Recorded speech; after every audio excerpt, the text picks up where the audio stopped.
Hi everybody, welcome back to TechTube. I hope you all are doing great. So today I am back with another tutorial video of how you can fix Bigo Live login problem. So to get started, first of all, go ahead and open up your Bigo Live application.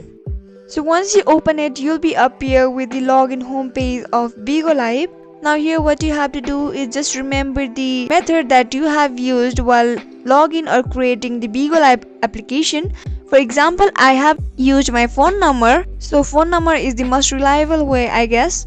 So let's say we are trying to log in, but we are facing the login problem and we are not able to log into our Bigo Live application or Bigo Live account. How we can fix this is, you can see the option forgot password right there. Go ahead and tap on it. And once you tap on it, go ahead and tap on next. Now once you tap on next, the OTP will be sent on the phone number that you have added to Bigo Live. And once you receive the verification code, go ahead and add your verification code and write down your password, a new password.